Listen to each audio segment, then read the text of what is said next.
Madhya Pradesh CM doctor Mohan Yadav के 1 वर्ष पूर्ण होने पर कुशाभाऊ ठाकरे अंतर्राष्ट्रीय सभागृह में मंथन 2024 का हुआ आयोजन। आपको बता दें कि इस मंथन 2024 में मध्य प्रदेश शासन के दोनों उप मुख्यमंत्री और सभी मंत्रियों के साथ अपने अपने क्षेत्र में 1 वर्ष में किए गए कार्यों को लेकर मोहन सरकार द्वारा मंथन किया गया। इस मंथन के बाद मीडिया से चर्चा के दौरान क्या कुछ कहा है डॉक्टर मोहन यादव ने, आइए आपको सुनाते हैं।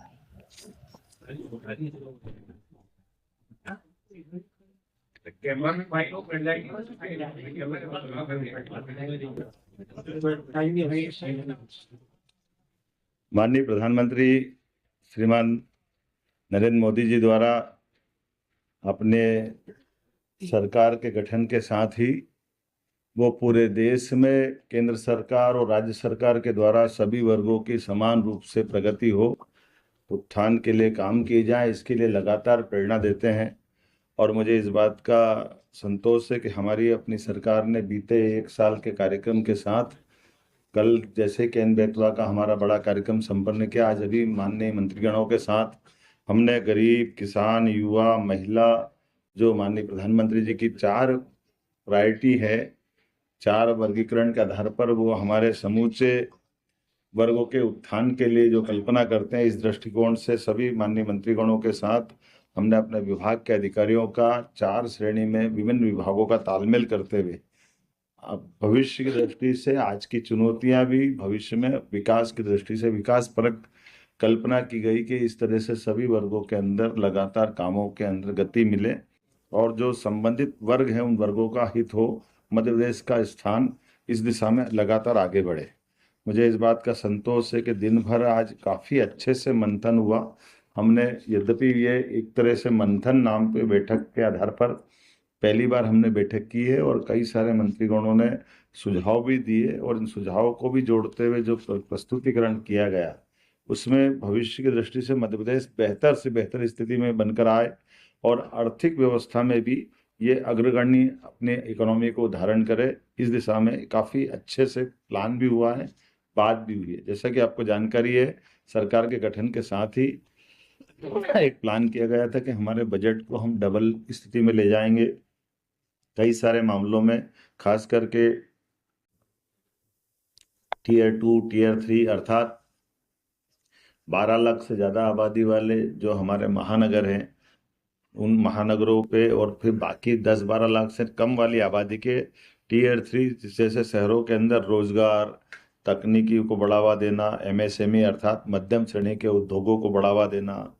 अनौपचारिक क्षेत्र में रोजगार के अवसर अर्थात कई ऐसे क्षेत्र हैं जहां पर दूसरे प्रकार से लघु, कुटीर, मध्यम ऐसे कई क्षेत्रों में और अलग अलग प्रकार के रोजगार के अवसर हो। रोजगार के अवसर केवल इंडस्ट्री में नहीं तो खेती किसानी से लगा करके पशुपालन, मत्स्य पालन, मुर्गी पालन से लगा करके सभी सेक्टर में समान रूप से सरकार सबको रोजगार मिले और उससे बढ़कर के पशुपालन को बढ़ावा देते हुए जो 9% की दूध उत्पादन क्षमता है उसको 20% तक ले जाते हुए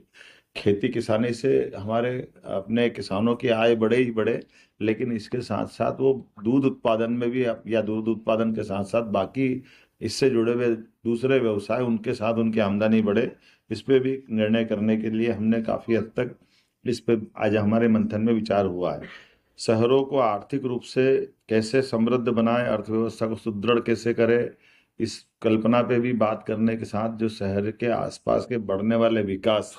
और उसमें निर्वाचित एजेंसियां भी, जैसे निर्वाचन की एजेंसियां मान लो नगर पालिका है तो नगर पालिका के पास में नगर निगम वो अपनी कैसे बनेगी, जो नगर निगम है नगर निगम के पास के बाद के जो बेल्ट है उन बेल्टों पे पंचायतें आ जाती तो कई बार अव्यवस्थित विकास होता है। तो हमने सुझाव में बातचीतों में से निकल के आया कि 2-3-4 पंचायतों को मिला के नगर परिषद बना दिया जाए ताकि बाद के भी आवासीय कई बड़ी बड़ी कैंपस बन जाते हैं तो उनकी सारी व्यवस्थाओं में प्रॉपर तरीके से काम हो सके। ऐसी मेट्रोपॉलिटन सिटी पे भी जो पिछले समय काम हुआ, गीता भवन की बात की, वृंदावन गांव की बात है, ऐसे कई प्रकार के कामों को करते करते लेकिन ठोस काम आर्थिक रूप से सुधार के कामों को लेकर के भी विचार करने के आधार पर निवेश की बात कही है। मैं मान के चलता हूँ कि एक एक करके जितने प्रकार से विचार हुए, खास करके नवकरणीय ऊर्जा, अब नवकरणीय ऊर्जा में हमारे पास अपने बजट के माध्यम से किसानों के लिए खास करके अभी पिछले समय हमने अनाउंस भी किया था, इसमें हम काम कर रहे हैं कि हमारे किसान जो टेम्परेरी कनेक्शन लेते हैं, जिनके पास स्थायी कनेक्शन के भी पैसे नहीं हैं, तो कम से कम ऐसे लोगों को हम सोलर पंप देकर पहली प्रायोरिटी से उनको अपने स्थायी रूप से ही कनेक्शन एक तरह से मिलेगा। और एक बार वो सोलर पंप ले लेते हैं तो भविष्य में उनको बार बार बिजली का साल में बिल भरने की कष्ट से भी मुक्ति मिलेगी, ये उनकी मदद होगी। इसी प्रकार से हरित अर्थव्यवस्था, जिसमें अवसरों को पहचानना हमारे लिए खास करके उनकी अपनी जो आर्थिक रूप से संपन्न बनाने वाले मार्ग में उस तरह से बढ़ने का भी प्लान किया हुआ है। विकसित भारत में खास करके फ्रंटियर टेक्नोलॉजी में हमने इसमें विचार करा कि ये कैसे हम हासिल कर सकते हैं। स्वच्छता, पुराने इलेक्ट्रॉनिक्स वेस्ट का क्या उपयोग हो सकता है रिसाइकल करने के संबंध में कई अच्छे राज्यों के मॉडल पे भी हमने ला करके बात की है। जैसे हमारे राज्य के अलावा कई मॉडल है जो इसमें काम कर रहे हैं, उनके भी प्लान दिखाए हैं। कुल मिलाकर के एक एक करके सुशासन के लिए सभी प्रकार की योजनाओं में ऐसे हमारे विभाग सब काम करे और मध्य प्रदेश को आगे से आगे ले जाए। मैं मान के चलता हूँ कि विस्तार से दिन भर आज जो मंथन हुआ उसका लाभ हमारे अपने सभी माननीय मंत्रीगणों के साथ मध्य प्रदेश के स्तर पर ये अपनी सरकार के माध्यम से नीचे तक पहुंचे, इसी उद्देश्य के साथ ये मंथन किया था। और ये आखिरी नहीं है, इसका यह शुरुआत है। और अब इसके बाद हमने कहा कि हमारे सारी माननीय मंत्रीगण अपने अपने विभागों की समीक्षा के आधार पर भविष्य के बजट के साथ जोड़ते हुए इन सारे सुधारात्मक कामों पे कैसे आगे बढ़े, उसकी हमने विस्तार से बात कही है। उपलब्ध संसाधनों के साथ भविष्य के लिए नए दरवाजे, जिसमें अपने खर्चों को कंट्रोल करते हुए विकास की लंबी छलांग लगाने के लिए मध्य प्रदेश तैयार है। साथ ही साथ इंडस्ट्रियल कॉन्क्लेव जो रीजनल हमारी हुई है, उसमें अब 16 तारीख के दिन जनवरी में शहडोल संभाग की रीजनल कॉन्क्लेव होने वाली है और फरवरी में हमारी ग्लोबल इंडस्ट्री कॉन्क्लेव रहेगी, जिसमें माननीय प्रधानमंत्री जी के माध्यम से इस ग्लोबली होने वाली इन्वेस्टर समिट को प्लान किया गया है कि अच्छे ढंग से इसको करेंगे। लगभग 2 माह का समय है, लेकिन तब तक हमारे सभी प्रकार से औद्योगिक निवेश के जो प्रस्ताव है सभी सेक्टर के, उसमें ठोस काम करते हुए जो जितना बेहतर से बेहतर हो सकता हो उसमें काम करने के संकल्प लिए हैं। मैं समझता हूँ कि हमारे अपने आज का दिन भर का उपयोग बहुत बेहतर तरीके से करने का किया प्रयास और आने वाले समय में इसी प्रकार से आगे बढ़ते हैं। ठीक, सर, आमदनी बढ़ाने के लिए कुछ नए उपाय सोचे गए इस मंथन में? मैंने बताया, कहाँ से बोल रहे हैं? आवाज थोड़ा सा दिए जरा। बजट हमारा डबल ही। हाँ, जैसे ये बात सही है, माननीय संसदीय मंत्री जी ने भी कहा और हम भी बात कर ही रहे कि जो अपना बजट डबल करने की बात कही है, जो बजट डबल करेंगे तो वो उसी का एक हिस्सा है। ये इसी साथ साथ जैसे स्वच्छता की बात है, तो स्वच्छता का एक प्रयोग ये भी कर रहे हैं कि हमारे लिए जो मैदान के अमले से साफ सफाई होती है, नागरिकों से अपील होती है, लेकिन जो कारण बनता है, जैसे उदाहरण के लिए महानगर में, नगर में ये जो हमारे आवारा मवेशी आते हैं, तो नगरीय क्षेत्र में गौशाला खड़ी करते हुए उनके लिए प्रॉपर प्रबंधन करते हुए न केवल खेतों की फसल के लिए बल्कि नगरीय क्षेत्र में भी स्वच्छता के लिए इस पे काफी अच्छे ढंग से काम भी हुआ है। इंदौर, ग्वालियर, भोपाल, उज्जैन, पहले महानगर की ऐसी एक तरह से जो हमारी बड़ी रचना 10 लाख की आबादी के आसपास में या बड़ी बड़ी गौशाला बन रही है। ग्रामीण क्षेत्र की गौशालाओं पर भी पर्याप्त ध्यान दे रहे हैं, तो दूध उत्पादन की दृष्टि से भी और पशुपालन की दृष्टि से भी उसका अपना प्लान किया है। कुल मिलाकर के आय भी बढ़े और सरकार के माध्यम से सरकार के साथ मध्य प्रदेश की स्थिति अग्रगण्य राज्यों में से स्थापित हो। सर, पहले ऐसा देखा गया था कि जो पहले इंडस्ट्री मीट होती थी इंदौर में होती थी, जो आपके प्रीवियस सरकार थी, तो वहाँ पे मेमोरेंडम काफी सारे होते थे, लेकिन इंडस्ट्री आपको प्रॉमिस कर रही है कि हम इतना इन्वेस्टमेंट करेंगे, तो वो जमीन तक आए। मैं राजन बोल रहा हूँ फ्री प्रेस से। देखिए, दोनों बातें हैं। आपने ध्यान दिया तो जो रीजनल इंडस्ट्री कॉन्क्लेव की जा रही है उसमें एक सेशन हमारा इसी बात का रहता है कि बीते समय में किए गए MOU के आधार पर भूमि पूजन या लोकार्पण दिखाते हैं सबके सामने, और वहाँ हमारे स्थानीय जनप्रतिनिधि खड़े होकर के इस बात के लिए उस कार्यक्रम का हिस्सा भी बनते हैं। तो ये उसी प्रकार का भाव है जिसमें जो भी MOU होते जा रहा है उस पर ठोस काम हो। और अभी भी ऐसे कुछ बचे, तो हमने कहा कि चूंकि संभागीय स्तर की बीते साल की इस साल की आखिरी सातवीं हमारी होगी और इसके बाद फिर वापस ग्लोबली होगी, तो हर महीने इसीलिए क्रम निरंतर जारी रख रहे हैं कि कोई छूटता तो है नहीं। और ये बात तो सही है कि जो भी निवेशक आ रहे हैं उनकी भी अपनी आवश्यकता और प्रदेश की भी ज़रूरत है, तो पर्याप्त ध्यान देने से उसके काफ़ी अच्छे रिजल्ट आ रहे हैं। जरा दूसरे की तरफ, हाँ हैं महिला और युवा, ये हाँ। तो दो बड़े सब्जेक्ट थे, उसको लेकर के क्या मेजर डिस्कशन और क्या निकल कर क्या है? देखिए, बिल्कुल सही बात है कि केवल महिला युवा नहीं, इसमें गरीब भी है, किसान भी है। ये चार वर्गीकृत रूप से मुख्यतः हमारे पिलर्स हैं जिस पे हमको काम करना है। और आप भी देखिएगा कि वैसे तो सरकार के सभी विभाग महत्व के हैं, लेकिन कमोबेश इन चारों के आसपास में सभी विभाग की कोई न कोई भूमिका है, लेकिन मेजर भूमिका वाले विभाग को जोड़ते हुए बाकी विभागों को सहायक रूप से जोड़ते हुए हमने प्लान किया है कि हर एक तरह से जो हमारे राष्ट्रीय स्तर के आंकड़े हैं और हमारे अपने प्रदेश की ज़रूरतें हैं और प्रदेश की अपनी इसमें व्यवस्थित पॉलिसी बने। और ख़ास बात यह कि सभी मंत्रियों के साथ इसलिए विचार किया है कि हर विभाग के अंदर की सारी जानकारी सबको रहे, और केवल मंत्री नहीं, हमारे सभी स्तर के अधिकारी भी दिन भर बैठे। तो कुल मिलाकर के प्रदेश में बेहतर से बेहतर हर सेक्टर में महिला, किसान, युवा, गरीब सबके क्षेत्र में लगातार मध्य प्रदेश और कैसे आगे बढ़े, इस पर विस्तार से विचार हुआ है। आपने मंथन किया है, जब तो मंथन में अमृत तो निकला ही है जैसा आप बता रहे हैं, लेकिन ये भी समझ आया होगा पार्टी में कि कहाँ बेहतर और कहाँ जरूरत है, कहाँ बेहतर। देखिए, ये बिल्कुल मंथन उसीलिए किया गया था कि हमारे पास में मध्य प्रदेश में संभावना सब बहुत अच्छी है। जैसे उदाहरण के लिए हमारी अपनी प्रदेश की विशेषता है कि लॉ एंड ऑर्डर का कोई बड़ा प्रश्न खड़ा नहीं होता है, इसीलिए कई जगह हमारे अपने बाकी राज्यों से इसमें ज़्यादा अच्छी संभावना है। हमारे लिए आवागमन के संसाधनों की दृष्टि से भी इस मध्य में होने का लाभ मिल रहा है। यहाँ के हमारे वन्य संपदा, खनिज संपदा,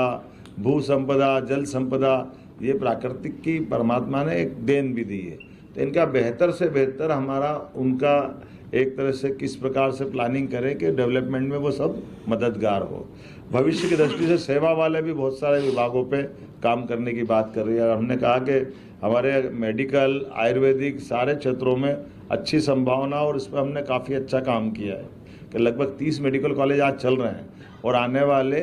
1 साल सवा साल बाद ये 52-53 मेडिकल कॉलेज चालू होंगे। तो ये अपना प्रदेश एक तरह से सबसे तेज़ी से एलोपैथिक में भी, और 5 आयुर्वेदिक कॉलेज इस साल ही खुल रहे हैं, तो सब मिला के 60 से ज़्यादा आयुर्वेदिक कॉलेज हमारे पास हो जाएंगे। तो हमारे 55 जिले हैं, लेकिन ये जो बड़ी संख्या बढ़ रही है, ये इस प्रकार से चिकित्सा का भी हब मध्य प्रदेश बने, एजुकेशन का हब मध्य प्रदेश बने, इंडस्ट्री का हब मध्य प्रदेश बने, आईटी के सेक्टर में सब दूर जहाँ जहाँ हमारे युवा मित्र हैं जो अपनी बौद्धिक क्षमता के बलबूते पर बेंगलोर, कलकत्ता, देश के बाहर, राज्य के बाहर जाते हैं, वो अपने स्थान पर रुक करके उनको भी प्रॉपर काम मिले, रोजगार मिले, और वो अपनी क्षमता के बलबूते पर आईटी के सेक्टर में न केवल वो अपना खुद का काम खड़ा करे बल्कि मध्य प्रदेश को भी गौरवान्वित करे। ऐसे बहुत सारे क्षेत्र में काम कर रहे हैं। मुझे लगता है कि काफ़ी हद तक सारी बातें आ गई है। तब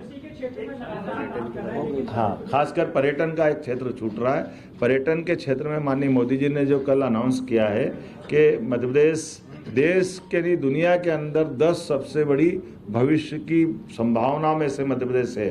तो स्वाभाविक रूप से वो जो गौरव है, और ये हम नहीं कह रहे हैं, माननीय मोदी जी ने कोट किया कि अमेरिका की एक कोई अच्छी मैगजीन में छपा है, तो उस आधार पर हमने तो ये पर्यटन के क्षेत्र में सभी प्रकार से, जैसे अब तो आगे प्लान ये भी कर रहे हैं कि मेडिकल टूरिज्म भी होना चाहिए। हमारे पास टूरिज्म की संभावना अपार है, तो स्वाभाविक रूप से हमारे जिस प्रकार का टूरिज्म में न केवल लोगों को रोजगार है, बल्कि रोजगार में हमारे साथ आर्थिक रूप से बढ़ने का भी है, और सेवा के मार्ग में भी अपने सभी प्रकार की चीज़ों से पर्यटन के क्षेत्र में अच्छे से बढ़ सकते हैं। जरा दूसरे के हाँ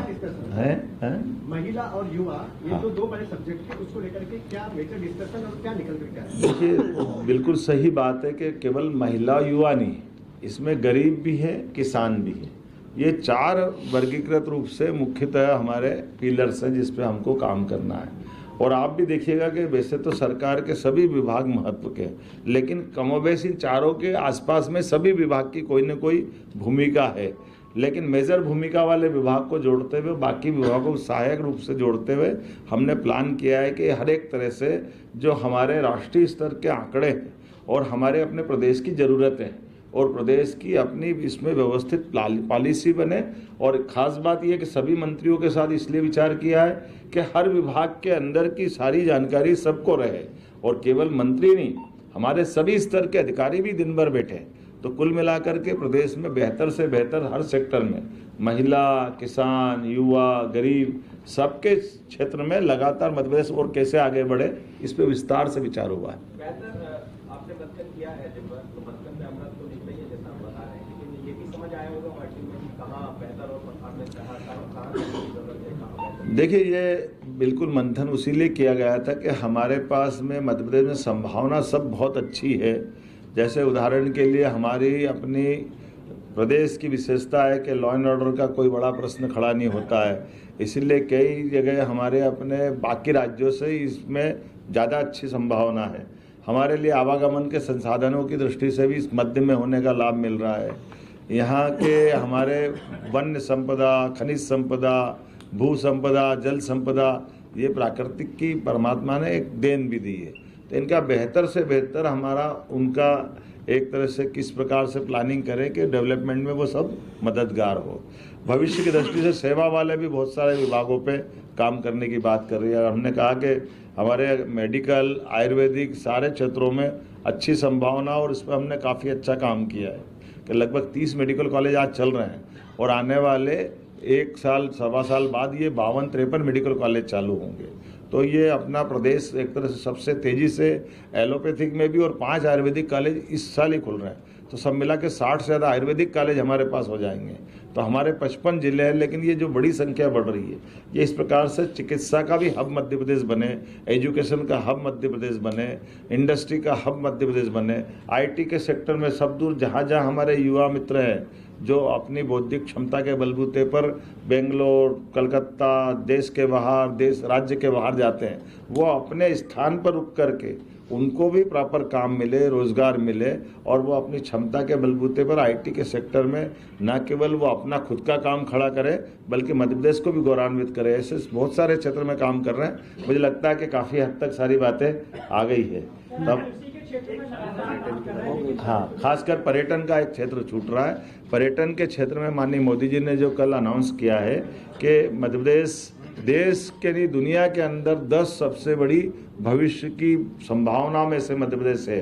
तो स्वाभाविक रूप से वो जो गौरव है, और ये हम नहीं कह रहे हैं, माननीय मोदी जी ने कोट किया कि अमेरिका की एक कोई अच्छी मैगजीन में छपा है, तो उस आधार पर हमने तो ये पर्यटन के क्षेत्र में सभी प्रकार से, जैसे अब तो आगे प्लान ये भी कर रहे हैं कि मेडिकल टूरिज्म भी होना चाहिए। हमारे पास टूरिज्म की संभावना अपार है, तो स्वाभाविक रूप से हमारे जिस प्रकार का टूरिज्म में न केवल लोगों को रोजगार है बल्कि रोजगार में हमारे साथ आर्थिक रूप से बढ़ने का भी है और सेवा के मार्ग में भी अपने सभी प्रकार की चीज़ों से पर्यटन के क्षेत्र में अच्छे से बढ़ सकते हैं। अभी अलग से बात कर लेना। बहुत बहुत धन्यवाद।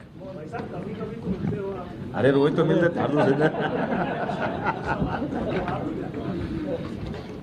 मैंने मिल लिया